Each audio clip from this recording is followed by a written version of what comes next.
Olá, muito boa tarde. Há 100 anos, em Vaud, na Suíça, nascia Roger Schultz, o fundador da comunidade ecuménica de Taizé, que atrai hoje, a uma pequena aldeia de França, milhares de jovens do mundo inteiro. Entre nós está Jaime Bacharel, é irmão do único monge português naquela comunidade religiosa e dela nos vai falar após os temas da atualidade religiosa que hoje destacamos. Em maio de 2017 estreia o filme Fé sobre as aparições de Fátima, produzido por uma empresa do Porto. Quando faltam 2 anos para a celebração do centenário das aparições da Cova da Iria, a empresa do Porto, Imagine You, está a produzir um filme digital ao estilo Avatar, com hologramas tridimensionais sobre este acontecimento da Igreja que marcou o século XX. Queríamos que o filme fosse um filme visto dos 10 aos 100 anos, portanto para esses jovens todos, e principalmente coincidindo com a vinda do Papa Francisco aqui a Portugal no dia 13 de maio, que embora não soubéssemos na altura, que só foi anunciado agora, mas já fosse previsível que tal acontecesse, decidimos então começar a pensar nesta empreitada, digamos, que tem alguma dimensão. O filme sobre as aparições tem cerca de 15 personagens, sendo o Papa Francisco uma delas. O guião da obra animada está elaborado e tem a chancela do Santuário de Fátima. É um filme animado, é um filme de animação, aliás, não sei se conseguem ver, mas tem aqui uma imagem das Jacintas, portanto esta é uma das pastorinhas que vai estar no filme. Vão contracenar com 3 miúdos contemporâneos. Eu não vou alongar muito mais porque senão acho que o filme perde todo o interesse e a surpresa que vai ter naturalmente os Santo Padres, ditos marianos, vão estar presentes também no filme. O Papa Francisco vai entrar no filme animado e foi convidado para fazer a voz off da sua personagem no filme sobre as aparições de Fátima. O Papa Francisco vai entrar no filme fisicamente, já lhe escrevi a pedir autorização, portanto, digamos, o boneco do Papa Francisco. Agora eu tenho uma secreta esperança, e se calhar vou desvendar o primeiro segredo, é que ele possa ser a própria voz off do Santo Padre. E, portanto, aguardo com alguma ansiedade na caixa de correio quando receber uma carta do Papa Francisco, que tenho a certeza que vou receber, nem que seja para dizer que não vai dar a voz, mas pelo menos que vem cá ver o filme. Com relações profissionais nos Estados Unidos da América, o produtor envolveu cerca de 100 estrangeiros na concretização desta obra cinematográfica. O filme, além de se chamar Fé, é um filme que quer mostrar exatamente que é supra-religioso e não só digamos, para os católicos. Já vi interesse quer pelo filme, quer pela edição de pessoas em Israel. Achamos que nesses departamentos todos quisemos fazer liderados por portugueses. A diretora de arte foi a diretora de arte num filme recentemente lançado pela Disney, que foi o Cinderela. No projeto cinematográfico, orçamentado em 8 milhões de euros, todos os bonecos são animados e, de uma forma divertida, aparecem os 3 segredos das aparições de Fátima. É o tempo suficiente, 2 anos, para nós fazermos a produção toda do filme e gostávamos que fosse exibido no dia 13 de maio e se calhar, porque não, pedir à Sua Santidade, ao Papa Francisco, para ele pegar na claquete e dar o cut inicial para o filme ser divulgado para todo lado. Não é? Faltam cerca de 2 anos para que esta obra de arte sobre as aparições de Fátima apareça nos ecrãs. As palavras do Papa não são considerações piedosas, mas a prazo podem ditar a viabilidade dos média. Dom Pio Alves, na apresentação do Dia Mundial das Comunicações Sociais.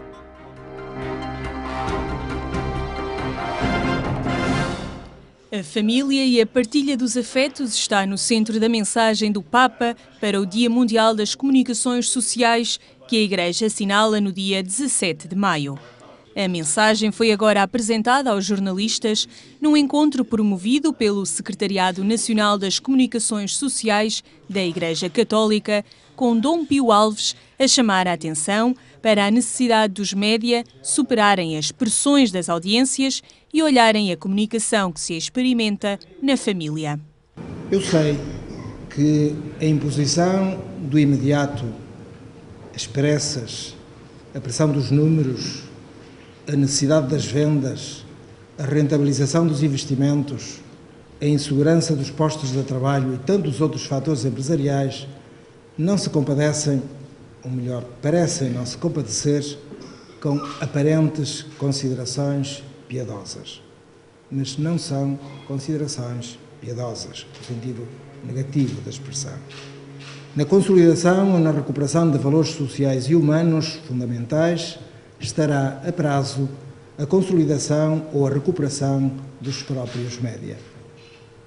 Vale por isso a pena abrir este livro, o livro da família, e tentar aprender. Este encontro dirigido aos profissionais da comunicação contou também com o testemunho de um deles. Paulo Nogueira afirmou que o desafio das famílias é criar vínculos. O homem será sempre um homem de vínculos com alguém e esse alguém será a sua família, seja de sangue ou não. E, portanto, a comunicação fundamental é por aí que passa. Pode ser formada por nós também, ou, enfim, ou podemos ser agentes dessa formação e podemos ser úteis ou não. Aí é que depois a palavra do Papa é fundamental para as famílias cristãs, obviamente, embora as palavras do Papa sejam para todo o mundo e para a sociedade em geral. Acho que o que ele diz é tão importante, é tão verdade, que não tem sequer só o fundamento evangélico, nem é essa a questão. Eu acho que o Papa fala com o coração para os corações dos homens e, portanto, e das famílias. Os profissionais da comunicação assumem a novidade da mensagem do Papa, que os interpela como jornalistas e membros de uma família. Nunca consigo dissociar o facto de também ser mãe e, de facto, de ter a noção de que a comunicação em família é essencial. Eu tenho uma filha com 19 anos e outra com 14, portanto, estou naquelas idades complicadas, tenho hoje outros desafios que não tinha quando elas eram mais pequenas, mas a comunicação foi sempre muito importante dentro da nossa família e continua a ser. Como jornalista, eu acho que, sobretudo, esta mensagem, e eu entendia assim, deve interpelar-nos, e ainda mais nós que trabalhamos em médias ligadas à Igreja Católica, em que a família tem muita importância, deve interpelar-nos a pensar se de facto estamos a falar da família como devíamos falar, na maneira correta, ou se só falamos dos casos mais negativos. Que exemplo é que estamos a dar aos outros, que testemunho é que transmitimos? A mensagem do Papa é nova, no sentido em que nos chama a atenção para a comunicação como mais do que uma troca de informação. A comunicação como sendo os afetos, como sendo as relações que nós desenvolvemos e como nós conseguimos comunicar com isso. Para nós jornalistas é também uma forma de nós podermos desenvolver mais a nossa capacidade de escolha. Podermos chamar a atenção para aquilo que importa verdadeiramente. A escolha de informação que nós fazemos, a escolha de informação que nós damos, também tem a ver com os afetos que nós criamos e com aquilo que nós consideramos que é importante. Poder estimular isso e deixar de lado aquilo que é acessório e superficial é uma ideia e um desafio muito interessante. A apresentação da mensagem do Papa decorreu na livraria Paulinas Multimédia, em Lisboa, no momento em que as Filhas de São Paulo assinalam o centenário da sua fundação. Sentimos-nos realmente muito honradas por esta oportunidade que tivemos de colocar a nossa casa, que queremos que seja uma casa de comunicação, onde se gera a comunicação, e poder fazer aqui hoje este encontro foi realmente para nós um motivo assim, de muita alegria e de muita satisfação. O Dia Mundial das Comunicações Sociais, que a Igreja assinala no dia 17 de maio, foi instituído em 1963 pelo Decreto Intermirifica do Concílio Vaticano II. Seguir Jesus é optar pela estrada do amor. Palavras do Papa este domingo. Francisco desafia a sair em direção ao outro com os gestos do dia-a-dia. Gesti piccoli di tutti i giorni, gesti di vicinanza a un anziano, a un bambino, a un ammalato, a una persona sola e in difficoltà, senza casa, senza lavoro, immigrata, rifugiata. Grazie alla forza di questa parola di Cristo, ognuno di noi può farsi prossimo verso il fratello e la sorella che incontra. Gesti di vicinanza, di prossimità. In questi gesti si manifesta l'amore che Cristo ci ha insegnato.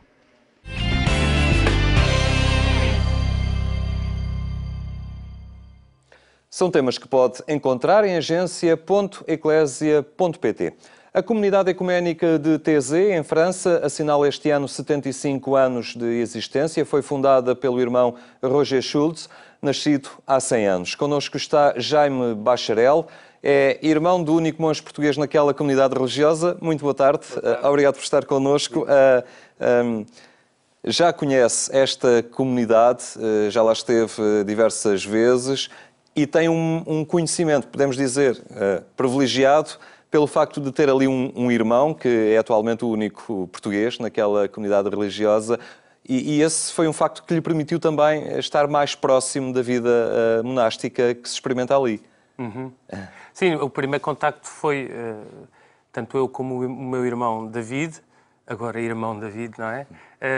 Que é um ano mais velho do que eu, começámos a ir integrados na paróquia, começámos a ir a TZ. O professor da religião e moral dinamizava então estas idas a TZ. E, portanto, o primeiro contacto é um contacto normal, como qualquer jovem tem quando vai a TZ. Passado 3 anos ou 4, o David fica primeiro para passar um tempo de introspecção na vida, para resolver algumas perguntas. Entretanto, esse tempo foi-se dilatando até que se selou com um compromisso, a profissão para a vida inteira. E a partir daí começa então a ter um conhecimento mais por dentro da comunidade, por via então do meu irmão estar a viver na comunidade. Como é que encarou o facto de fazer esta opção na sua vida, por aquela comunidade? Como é que, no seu caso pessoal, olhou esta opção do seu irmão? Bom, primeiro somos uma família que sempre foi educada nos valores cristãos e na fé cristã. E o David sempre revelou uma fé intensa, uma forma intensa de viver a fé e, portanto, não foi assim uma grande surpresa, apesar de ele estar a tirar um curso de engenharia e, portanto, aquilo vem a meio do curso, como quem quer apenas parar um tempo para pensar. Mas quando ele vai essas primeiras 3 semanas para ficar em TZ, desconfia logo que esse tempo podia transformar-se em mais tempo. Transformou-se num ano ao fim dessas 3 semanas. Vou ficar um ano afinal e no final do ano houve... Quer dizer, eu fui lá ao final do ano, como sempre, no verão, e ele comunicou-me que, bom, é melhor irmos falando com os pais para prepará-los para o facto de eu ficar aqui. E, portanto, achei, como já ambos nos identificávamos muito com a vida da comunidade, fiquei agradado e, de certa forma, apesar da distância, conseguimos encurtar ou fortalecer os laços. Isso também é muito bonito, muito curioso. O que é que mais o impressiona, o que é que mais lhe toca da mensagem que passa, que sai de TZ? Houve muitas fases, não é? A primeira fase, o que toca é mais a forma. Os cânticos que são tão bonitos, simples, ao mesmo tempo cuidadosamente compostos, com alguma erudição, não é? Pouca, ou melhor, simples, mas ainda assim. Isso também é a imagem de TZ, de muita simplicidade, mas a atenção à beleza de tudo, nomeadamente da igreja, do espaço de acolhimento, esse cuidado com a beleza e a forma simples e, ao mesmo tempo, profunda com que se vive lá e com que os jovens encontram, o que os jovens encontram na ida lá, isso toca muito ao princípio, mas toca ainda pela forma, quando depois aos poucos vamos entrando no que é a dinâmica da comunidade, dos monges propriamente ditos, entramos na oração, é uma coisa que impressiona muito, vemos 5.000 jovens numa oração de 45 minutos, 3 vezes por dia. Nessa oração há 10 minutos de silêncio. É impressionante haver silêncio com 4, 5 mil jovens dentro de uma igreja. E às vezes crianças até. 10 minutos de silêncio. Portanto, isso impressiona muito. Mas aos poucos vamos entrando no mais profundo. E esse mais profundo... Então, identifiquei-me muito, e acho que muitos dos jovens se identificam muito com essa espiritualidade que se vive em TZ, que não é nenhum movimento e, portanto, não é nada que vamos trazer para cá para fazer coisas diferentes. É, eventualmente, com um pouco desse espírito, um pouco dessa forma. É uma experiência de espiritualidade. Sim, sim, sem dúvida. E é, no fundo, um contexto para o encontro mais profundo com Jesus. Isso é tão válido como outros contextos. Este talvez seja mais apelativo aos jovens, não é? E há aquele período da adolescência que é muito sensível a esta beleza, esta profundidade que vem pela simplicidade, esta forma de unir pessoas de todos os países, tantos países da Europa e até do mundo. Até de diferentes sensibilidades religiosas. Diferentes sensibilidades religiosas. Sentir que isso pode-se viver para lá das questões teológicas, mas acima de tudo pode-se viver, como dizem os irmãos, viver na ferida, não é? Nessa ferida de que a Igreja de Cristo tem. Eles não pretendem fazer uma grande teologia, ou melhor, não pretendem fazer teologia nenhuma, resolver os problemas teológicos. Pretendem viver na ferida. E isso sente-se, apesar de um adolescente não perceber propriamente o que é que são essas diferenças, sentem que é possível e é bom. Depois há experiências de fraternidade muito grandes. Recordo-me de uma vez, ainda das primeiras vezes que tinha ido a TZ, ainda o David não estava na comunidade, que um amigo meu perdeu uma máquina fotográfica na altura, cara, que tinha comprado há pouco tempo, e que tinha deixado num sítio, saímos todos e a máquina ficou lá, e passado 4 horas, já sem esperança nenhuma, voltámos ao sítio e estava lá a máquina. Parece que não há sítio nenhum no mundo, principalmente onde esteja muita gente reunida, em que isto acontecesse, não é? Estava lá a máquina e ninguém tinha tocado. Isto marca muito, não é? Os jovens, ainda pela forma, mas depois é este contexto que permite então o tal encontro, esse aí decisivo, não é? Já não tanto por razões formais, mas aí é a fé. Esta comunidade existe há 75 anos, está a assinalar 75 anos de existência e continua hoje a atrair ali milhares de jovens que ao longo de todo o ano, em autocarros, outros vêm de comboio, mas chegam àquele local vindos de todo o mundo, essencialmente de vários pontos da Europa. A proposta, a linguagem continua a tocar os corações dos jovens, apesar dos jovens, de alguma forma, serem resultado também da sua época, mas os jovens de hoje continuam a ser sensíveis à proposta que sai de TZ, tal como foram sensíveis dos jovens de há 20 anos atrás, 30 anos atrás. Estabilizou um bocadinho. Ali pelos anos 80 houve um grande crescimento dos jovens que iam, estabilizou. Mas agora com mais telemóveis e tablets nas orações a tocar, portanto, há diferenças de facto tecnológicas e outras de facto na juventude, mas o essencial permanece. Também porque o discurso, um pouco a teologia, curiosamente agora no verão vai haver um debate, um workshop que eles vão promover se o irmão Roger tinha uma teologia, de facto. Nunca pretendeu ser um teólogo, mas esta teologia que passa muito pela simplicidade, pela confiança, pela dúvida, que é um aspecto que tocará especialmente à adolescência. A dúvida pode ser aliada da fé, a dúvida, o silêncio, a escuridão. Nessa escuridão há sempre uma luz e se fores à fonte, ao interior de ti próprio, esse convite que o irmão Roger estava sempre a fazer e a comunidade continua a fazer, esse encontro permitir-te-á ser feliz e confiar, não é? Confiar. Que imagem guarda do irmão Roger? Ainda o conheceu? Ainda visitou TZ em vida dele? Ele está a assinalar 100 anos sobre o nascimento. O que é que guarda na memória deste homem? Um homem. A primeira imagem que transparece é de muita pureza, de muita bondade, uns olhos transparentes, uma aura de santidade. É a imagem que dá ao princípio, que depois é confirmada com o conhecimento que fui tendo. Não é? Guardo isso de um homem simples, um homem bom, um homem confiante, que confiava no Espírito Santo. Eu acho que isto é uma característica impressionante na comunidade, porque de facto vive-se ali uma abertura, um abandono à providência, não no sentido irresponsável, muito responsável, mas no entanto sempre a confiar. E isso quando olhamos para o que é a comunidade hoje em dia, dá a ideia que o irmão Roger planeou aquilo a régua e esquadro, que foi muito minucioso, teve uma visão e conseguiu levá-la a bom porto. Não foi nada assim. O irmão Roger quis apenas viver essa união